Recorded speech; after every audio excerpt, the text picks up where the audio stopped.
My heart stopped the night I heard my mother's voice, sharp as a blade, cutting through the thin walls of our old Virginia home. She's not that kind of girl, Clara, and she never will be. I was 16, curled up in my room, clutching a letter I'd written but never dared to send, a letter to Sarah, the girl who made my world tilt. By morning, my mother's words had burned a hole in me, and I knew I'd have to hide who I was, or lose everything. In the small town of Willow Creek, Virginia, where the air smelled of honeysuckle and judgment, Ellie Harper, learned to keep secrets. My mother, Diane, was the town's beacon of virtue.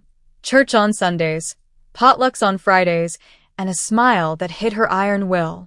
She raised me to be her mirror, straight, proper, destined for a husband and a picket fence. But Sarah, with her wild blonde hair and laugh like summer rain, was my rebellion. We met at 16, in the dusty back row of English class, passing notes that turned into whispers, then glances, then something neither of us could name. By 17, I knew I loved her. By 18, I knew it could destroy me. That summer, the air was thick with tension. Sarah and I stole moments in the park, by the creek, anywhere we could be invisible. Her hand brushing mine felt like a revolution, but my mother's eyes were everywhere. Diane wasn't cruel, not in the way people imagine. She loved me fiercely, her only child, but her love came with rules. "You're meant for better things, Ellie," she'd say, her voice soft but unyielding. Better things meant a life without Sarah, without the truth clawing at my chest. I thought I could keep it buried, but then Aunt Clara came back to town. Clara, my mother's younger sister, was everything Diane wasn't, unruly, outspoken, with a laugh that filled rooms and a past she never discussed. She'd left Willow Creek a decade ago, after some hushed-up scandal my mother refused to explain. Now, at 35, Clara was back, renting a small house on the edge of town, her hair streaked with gray, her eyes carrying stories she wouldn't share. "I'm here to fix things," she told me one evening, her voice low, as if she knew more than she let on. I didn't know then how much she'd unravel.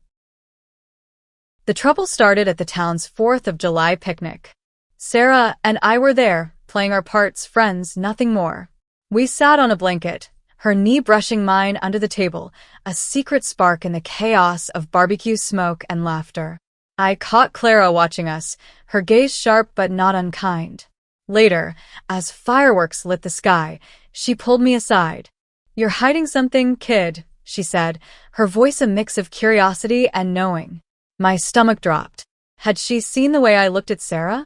Did she know? I lied, of course. "Nothing's going on," I mumbled, my face hot. Clara didn't push, but her smile was a warning. She saw through me. That night, I lay awake, replaying her words, wondering if she was an ally or a threat. I didn't know then that Clara's return wasn't random. She had secrets of her own, ones that would collide with mine and change everything. The next week, Sarah and I met at our spot by the creek, hidden by willows. She was nervous, her fingers twisting the hem of her shirt. "My parents are talking about sending me to a camp," she whispered. "Someplace to fix me." My blood ran cold. Conversion camp. I'd heard rumors about kids being sent away, coming back hollow. Sarah's parents were like my mother, devout, unyielding. They'd found a letter, not unlike mine, tucked under her mattress. "We have to run," she said, her voice breaking.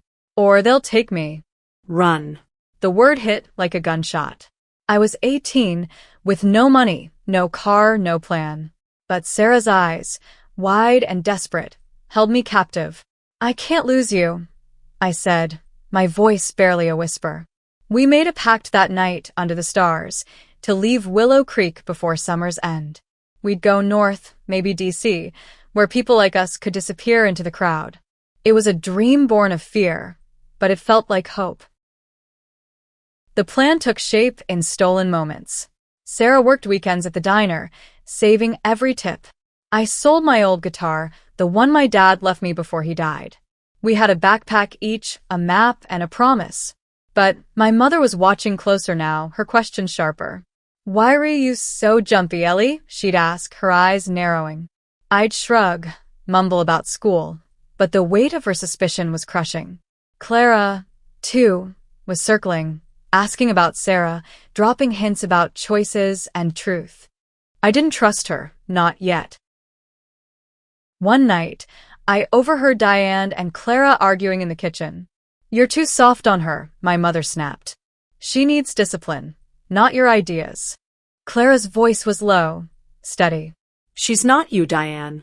"Let her be." I froze, my heart pounding. Was Clara defending me? Or was she digging, trying to expose me? I couldn't tell, but the air in our house felt like it was closing in. By late July, Sarah and I had $300 and a bus schedule. We'd leave in 2 weeks, after the town fair. But secrets don't stay buried in Willow Creek. One evening, as I packed my bag, my mother walked into my room, holding the letter, the one I'd written to Sarah, the one I thought I'd hidden. Her face was pale, her hands trembling. "Ellie," she said, her voice a broken thing. "What is this?"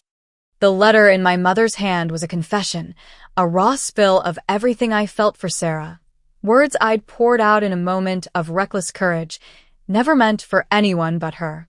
My throat closed as Diane's eyes, usually so steady, flickered with something I'd never seen. Fear.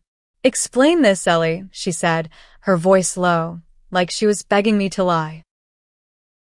I couldn't. The truth had been clawing at me for years, and now it was free, a wild thing I couldn't cage. "I love her, Mom," I said, my voice shaking but clear. "I love Sarah." The silence that followed was heavier than any scream. Diane's face crumpled, not in anger, but in a kind of grief, as if I'd died right there in front of her. She turned and left my room, the letter still in her hand, and I knew nothing would ever be the same. The next morning, Sarah called, her voice frantic. Her parents had confronted her. Too. Someone had seen us at the creek, whispering, "Too close." Willow Creek was a spiderweb, one tug, and everyone knew. "They're locking me in," she said, her words choked with tears. "They're calling the camp tomorrow." My heart raced. We had to move faster. I told her to meet me at midnight, at the old barn on Miller's farm. We'd leave tonight. But Diane wasn't done with me. That afternoon, she sat me down in the living room, her face a mask of calm that scared me more than her anger. "This isn't you, Ellie," she said, her voice deliberate. "You're confused. We'll fix this." Fix. The word was a blade, and I felt it slice through me. She talked about counseling, about church, about saving my soul. I wanted to scream that I wasn't broken, but the words wouldn't come. Instead, I nodded, my eyes on the floor, planning my escape. Clara was there, too, silent in the corner, her expression unreadable. I wanted to beg her to help, to say something, but her silence felt like betrayal. Later, when Diane left to run errands, Clara cornered me in the kitchen. "You're planning something, aren't you?" she asked, her voice soft but urgent. I froze, my hands gripping the counter. "Don't lie to me, Ellie. I've been where you are." Her words hit like a shockwave. "Been where I am?" Clara, with her leather jacket and defiant smirk, had always seemed untouchable, not like me, trapped, afraid. "What do you mean?" I asked, my voice barely above a whisper. She hesitated, then said, "I loved someone once. Someone I wasn't supposed to. It cost me everything." Her eyes held mine, and for the first time, I saw pain there, raw and unguarded. "Don't let them take her from you." I didn't know if I could trust her, but I was out of options. "We're leaving tonight," I admitted, my voice trembling. "Sarah's parents are sending her away. We have to go." Clara nodded, her jaw tight. "I'll help you," she said. "But you need to be careful. Diane's not the only one watching." That night, I slipped out of the house, my backpack heavy with clothes and the last of my savings. The air was cool, the town quiet except for the hum of crickets. I reached the barn just before midnight, my heart pounding as I waited for Sarah. She arrived, her face pale, her eyes red from crying. "They took my phone," she whispered, throwing her arms around me. I barely got out. We held each other, the world shrinking to just us, but the sound of a car engine in the distance snapped us back. It was Clara. She stepped out, her face grim. "Get in," she said, gesturing to her old pickup. "They're looking for you. Both of you." My stomach dropped. Diane must have found my empty room. Sarah's parents, too. We climbed into the truck, and Clara drove, her hands steady on the wheel. "Where are we going?" I asked, my voice shaking. DC, she said. "I know place. You'll be safe there." The drive was a blur of dark roads and fear. Sarah's hand was in mine, her grip tight, but every headlight felt like a threat.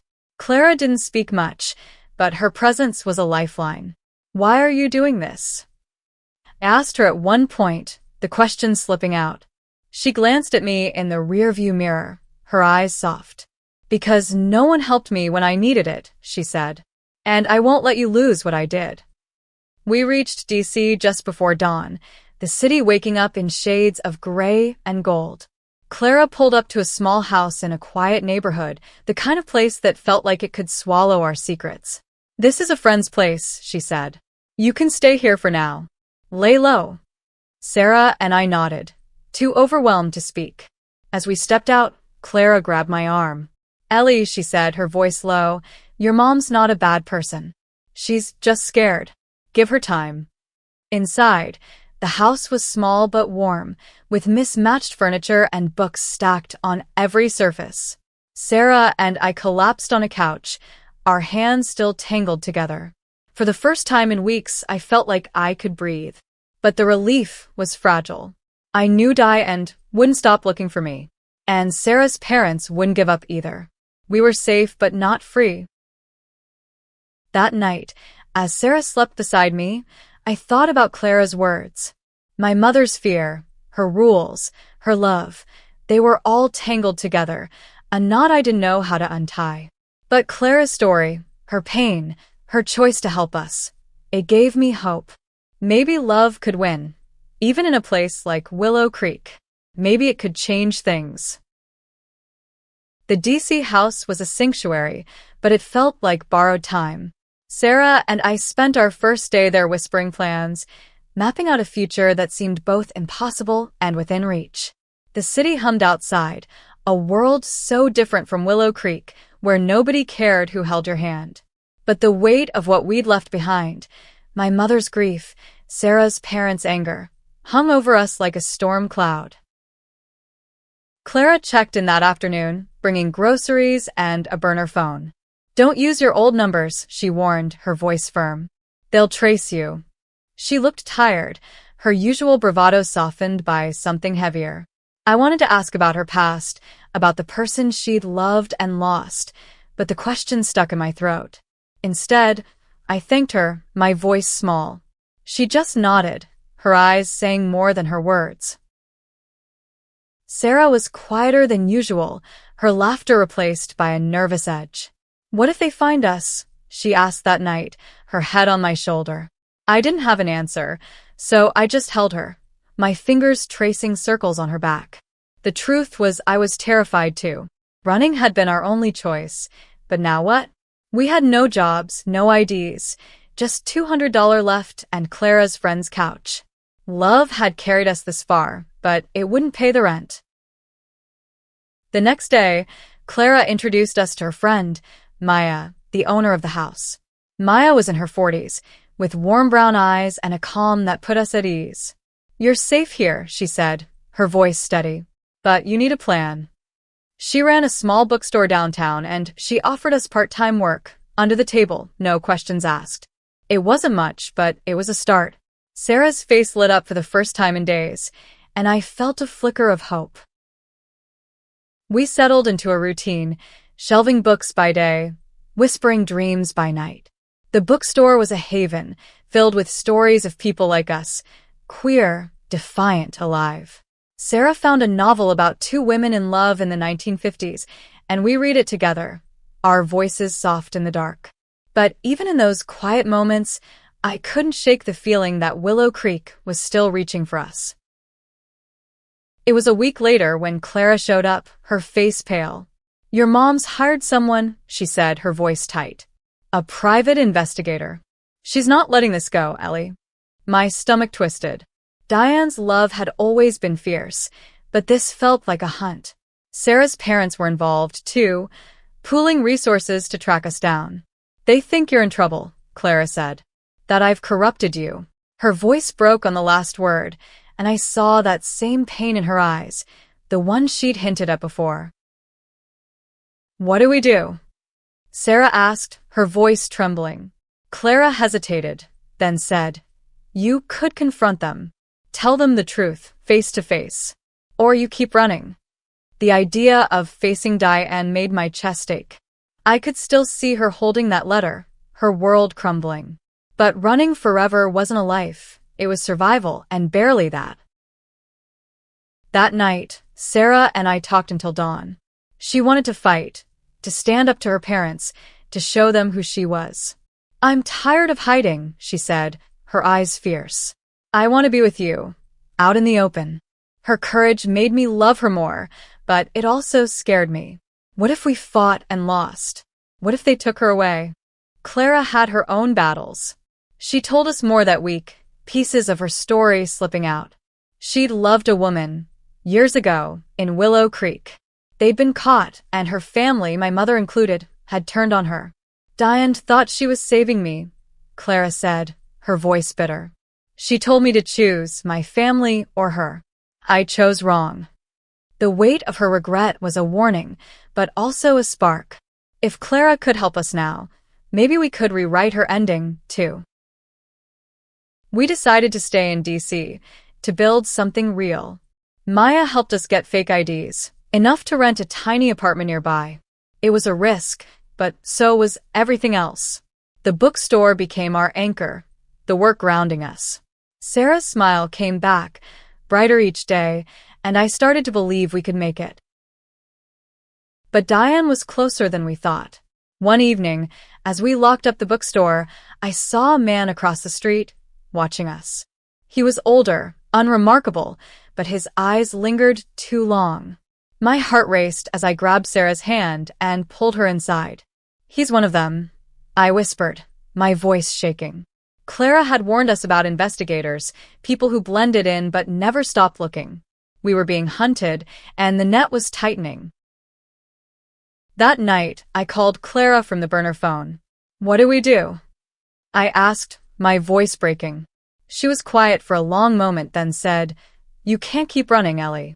You have to decide what you're fighting for." Her words echoed Sarah's, and I knew they were right. Love wasn't just stolen moments by a creek, it was standing up, even when it hurt. The man outside the bookstore wasn't a coincidence. Sarah and I spotted him again the next day, lingering near the apartment, his car parked just out of sight. Panic became our shadow, following us through every shift, every quiet moment.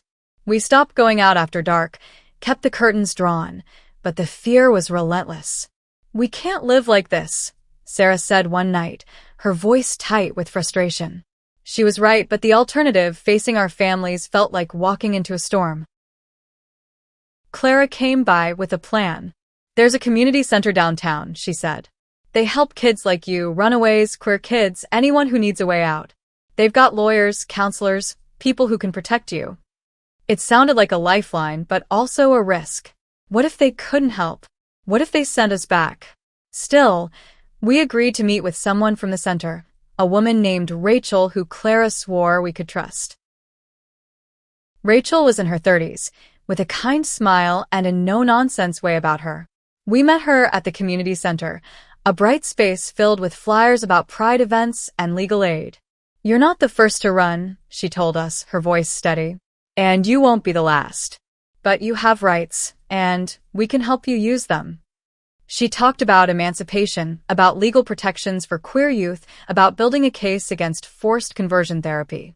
It was overwhelming, but for the first time, I felt like we weren't alone. Sarah was all in, her eyes bright with determination. "I want to fight," she said. "I want to tell them they can't control me." I nodded, but my heart was heavy. Fighting meant facing Diane, meant seeing that look in her eyes again. The one that said I'd broken her. I wasn't sure I was strong enough for that. Clara drove us back to the apartment, her silence heavier than usual. "You're doing the right thing," she said finally, her voice soft. "But it's gonna hurt, Ellie. Truth always does." I wanted to ask her more, about her past, about how she survived, but she changed the subject, asking about our jobs, our plans. I let it go, but her words stayed with me. Truth always does. The community center connected us with a lawyer, a sharp woman named Lena, who took our case pro bono. She explained our options. We could file for emancipation, which would give us legal independence, or we could seek a restraining order against our parents if they tried to force us into anything, like conversion camp. The words felt cold, clinical, but they were a shield. Lena warned us it wouldn't be easy. "Your families will fight back," she said. "They'll say they're protecting you. Be ready." We were. Or we thought we were. Sarah started writing a letter to her parents, not the kind I'd written to her, but a formal one, stating who she was and what she wanted. I tried to write one to Diane, but every word felt like a betrayal. How do you tell your mother you love her, but can't be what she wants? How do you ask for freedom when she thinks she's saving you? A week later, the investigator made his move. We were leaving the bookstore when he approached, his voice calm but firm. "Ellie Harper? Sarah Bennett." My heart stopped. He handed us an envelope, his face blank. "Your parents want to talk. They're worried." Inside were letters from Diane and Sarah's parents, pleading for us to come home, promising love, promising change. But between the lines, I saw the same old demands. Come back, be fixed, be who we say you are. Sarah tore her letter in half, her hands shaking. "They don't get it," she said, tears in her eyes. "They'll never get it." I held her, my own letter unopened, burning in my pocket. That night, we called Lena, who told us to stay put. "Don't respond," she said. "Let me handle it." But doing nothing felt like surrender, and I was tired of feeling powerless. Clara suggested we go public, not to the whole world, but to the community center's network. They had a support group, a place where kids like us shared their stories. "Tell them who you are," Clara said. "Let them see you." The idea terrified me, but Sarah was ready. The next evening, we stood in a room of strangers, holding hands, and told our story. Willow Creek, the letters, the fear. The room was quiet, then warm, filled with nods and tears and hands reaching out. We weren't alone anymore. But Diane wasn't giving up. A few days later, Clara got a call from her. Furious, desperate. "She's coming to DC, Clara told me, her voice grim. "She knows you're here." My heart sank. I'd wanted to believe we could outrun her, but love doesn't let go that easily. Not even the kind that hurts. Sarah and I spent that night planning, not just for survival, but for a fight. We'd face Diane, face Sarah's parents, and we'd do it together. The news of Diane's arrival hit like a punch. I could still see her face, pale and shattered, holding my letter. Now she was coming to DC, not to understand but to reclaim me. Sarah's parents were with her, a united front, and the thought of facing them all made my knees weak. But Sarah's hand in mine was steady, her voice fierce. "We're not going back," she said. "Not to that." Clara arranged for us to meet them at the community center, neutral ground, with Rachel and Lena present. "They can't force you to do anything," Lena told us, her voice calm but firm. "You're both 18. You have rights." Rights. The word felt hollow against the weight of family, of love twisted into control. Still, we prepared, writing down what we wanted to say, practicing the words until they felt real. The day of the meeting, the air was thick with August heat, the kind that made everything feel heavier. Sarah and I walked into the community center, our hands clasped, Clara behind us like a quiet guard. Diane was already there, sitting stiffly beside Sarah's parents, her face a mask of resolve. Sarah's mom, Linda, looked like she hadn't slept in days, her eyes red and pleading. Her dad, Mark, just stared, his jaw tight. The room felt like it might crack under the tension. "Ellie," Diane said, her voice breaking as she stood. "Come home. Please." It wasn't a demand. Not yet, but I heard the edge in it. Sarah's hand tightened in mine, and I took a breath. "I'm not confused, Mom," I said, my voice steadier than I felt. "I love Sarah. This is who I am." The words landed like stones, and Diane flinched, her hand gripping the back of a chair. Linda spoke next, her voice sharp. "Sarah, this isn't you. You're sick. We can help you." Sarah's face hardened. "I'm not sick," she said. "I'm in love, and I'm done hiding." The room went silent, the kind of quiet that swallows everything. Mark stood, his face red. "You're coming home," he said, stepping toward Sarah. Rachel stepped in, her voice calm but firm. "She's an adult. You can't make her." The argument that followed was a storm, accusations, tears, pleas. Diane talked about God, about family, about my future. Linda begged Sarah to think of her siblings, her church. Mark just repeated, "This isn't right." I wanted to scream, to make them see us, but their eyes were locked on who they thought we should be. Clara stayed quiet, her gaze flickering between me and Diane, like she was waiting for something to break. Then Diane turned to Clara, her voice venomous. "This is your fault," she said. "You fill her head with this nonsense." Clara's face didn't change, but her eyes burned. "I didn't make Ellie who she is," she said. "You did. By never listening." The words hit Diane like a slap, and for a moment, I saw something shift in her. Doubt, maybe, or guilt. Rachel steered the conversation back, laying out our legal options. Emancipation was on the table, but so was dialogue, a chance to find common ground. "They love you," Rachel said to us, her voice gentle. "But love doesn't mean control." Diane's eyes met mine, and for the first time, I saw her waver. "I just want you to be happy," she whispered, tears spilling over. "But this I don't understand." Sarah spoke up, her voice clear. "Then try, Mom. Try to understand me." Linda shook her head, but Diane was quiet, her hands trembling. The meeting ended with no resolution, just a fragile agreement to talk again. As they left, Diane hugged me, her grip tight and desperate. "I'm not giving up on you," she said. I didn't know if that was a promise or a threat. That night, Sarah and I sat on our apartment's tiny balcony, the city lights stretching out below. "Do you think they'll ever get it?" she asked, her voice small. I didn't have an answer, but I held her close, the warmth of her against me enough for now. Clara stayed with us, her presence a quiet strength. "You did good today," she said. "You stood up. That's more than I ever did." The next week was a blur of work and worry. Lena filed papers, for us, a step toward legal independence. The community center became our second home, a place where we could be ourselves without fear. But Diane's words lingered, her love a weight I couldn't shake. I started writing to her again. Not a letter I'd send, but one I needed to write. For me, for the girl I was becoming. Then Clara dropped a bombshell. "I'm going back to Willow Creek," she said one evening, her voice steady but heavy. "I need to face Diane too. For me." I stared at her, a mix of fear and admiration.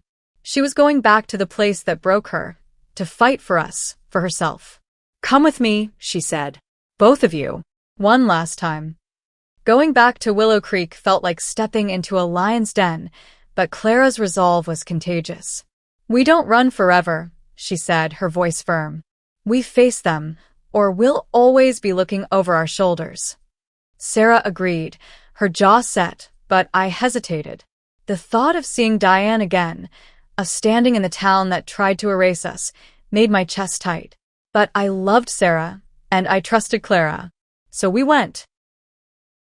The drive back was quiet, the Virginia countryside rolling past in a blur of green and gold.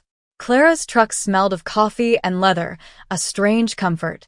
Sarah held my hand, her thumb tracing small circles, a reminder we were in this together. What if they don't listen? I asked, my voice barely audible. Clara glanced at me in the rearview mirror. Then you've still told your truth, she said. That's enough. Willow Creek hadn't changed. The same church steeple, the same diner, the same whispers behind smiles. We stayed at Clara's house, a small rental on the edge of town, its walls bare but warm. Diane had agreed to meet us there, along with Sarah's parents, but the air felt charged, like a storm was coming. Clara had arranged for Rachel to join us, a neutral voice to keep things civil. The meeting was in Clara's living room, the furniture pushed back to make space for truth. Diane arrived first, her face pale but composed. Sarah's parents followed, Linda clutching a Bible, Mark's eyes hard. Rachel sat between us, her presence a quiet anchor. I spoke first, my voice shaking but clear. I'm not here to fight, I said.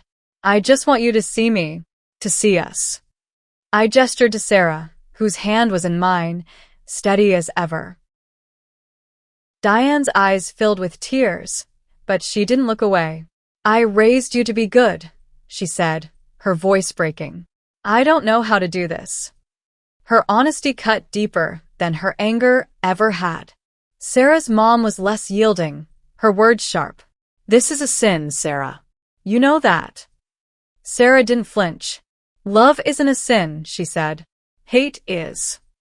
The room erupted, voices overlapping, Linda quoting scripture, Mark demanding Sarah come home, Diane pleading for me to reconsider. Clara, silent until now, stood up. Enough, she said, her voice like a gavel. You're not listening. You're losing them because you won't hear them. She turned to Diane, her sister, her mirror, and her opposite. I lost everything because of you, she said, her voice raw. Don't make Ellie pay the same price. The room went still. Diane's face crumpled, and for the first time, I saw her see Clara, not as the rebel sister, but as someone who'd been hurt. What are you talking about? Diane whispered. Clara took a breath, then told her story. A woman named Anna, a love cut short by family, by fear, by Diane's own hand. You told me to choose, Clara said. And I did. I chose you, and I lost her. I won't let Ellie make that choice. Diane was silent, her hands trembling. Sarah's parents shifted, uncomfortable, but Linda's grip on her Bible loosened. Rachel stepped in, guiding us toward practical steps, counseling, mediation, time. You don't have to agree, she said, but you have to try to understand. Diane nodded, a small gesture, but it felt like a crack in a wall. That night, Sarah and I walked to the creek, our old hiding place. The willows were still there, whispering in the breeze. Do you think they'll change? Sarah asked, her voice soft. I thought of Diane's tears, Clara's courage. Maybe, I said. Maybe not. But we're not hiding anymore. She smiled, and under the stars, we kissed, the world ours for a moment. Clara stayed in Willow Creek, determined to rebuild something with Diane. Sarah and I returned to D.C., our apartment waiting, our lives taking shape. Lena's work was paying off, emancipation papers were moving forward, and the community center was helping us find better jobs. But the real victory was in us, in the way we held each other, unafraid. Diane called me a week later, her voice hesitant. I'm trying, Ellie, she said. I don't understand, but I'm trying. It wasn't acceptance, not yet, but it was a start. Sarah's parents were harder, their silence loud, but Sarah was unshaken. They'll come around, she said, her optimism a light I clung to. We were building a life, not just for us, but for the kids we'd met at the community center, for Clara, for everyone who'd been told their love was wrong. Willow Creek was behind us, but its lessons weren't. Love could hurt, but it could also heal. Back in D.C., the days took on a rhythm. Work at the bookstore, evenings with Sarah, planning a future that felt less like a dream and more like a promise. The apartment was small, the walls thin, but it was ours. We hung fairy lights on the balcony, a nod to the stars we'd kissed under in Willow Creek. Every day felt like a small victory, a step away from fear and toward something real. Clara called often, her voice lighter each time. She and Diane were talking, not just fighting. "She's reading," Clara told me one evening, a smile in her voice. "Books about people like us. She's trying, Ellie." I didn't know if Diane would ever fully accept me, but the fact that she was opening a book, questioning her own rules, was more than I'd hoped for.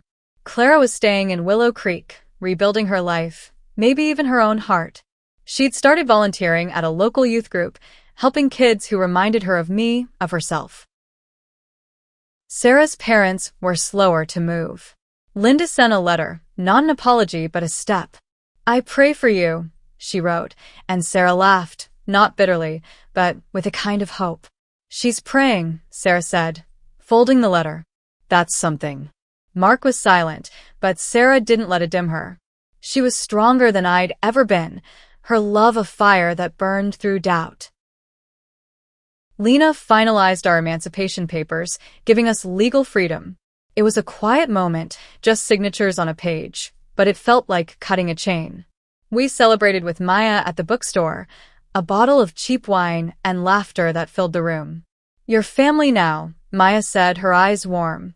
The community center had become that, too, a family of strangers who understood, who'd fought the same battles. One evening, Sarah and I went to a pride event at the community center, our first. The room was alive with color, with voices, with people who didn't hide. We danced, our hands tangled, our laughter loud. I thought of Willow Creek, of the girl who'd written a letter she never sent, and I felt a pang for her. But I wasn't her anymore. I was Ellie, in love, unafraid. Months later, Diane visited D.C. She didn't tell me she was coming, just showed up at the bookstore, her hands nervous, a book under her arm.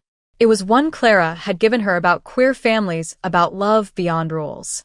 "I'm still learning," she said, her voice soft. "But I want to know you, Ellie. The real you." We talked for hours, not just about Sarah, but about me, my dreams, my fears, my life. She listened, really listened, and when she hugged me goodbye, it felt like a bridge, fragile but real. Sarah and I kept building.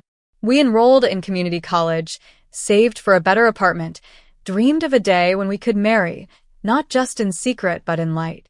Clara visited often, her stories of Willow Creek a mix of humor and hope. She'd started dating again, a woman from the youth group, and her smile was brighter than I'd ever seen. The scars of Willow Creek didn't vanish.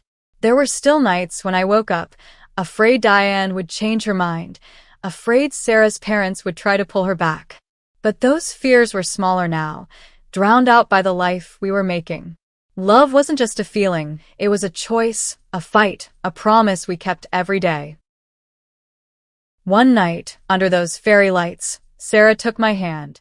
"We did it," she said, her eyes shining. "We're here." I kissed her, the city humming around us, and I knew she was right. We'd run, we'd fought, we'd won. Not just for us, but for Clara, for Diane, for every kid in Willow Creek who felt like we did. Our love was a story, not of shame, but of courage, a story we'd tell for the rest of our lives.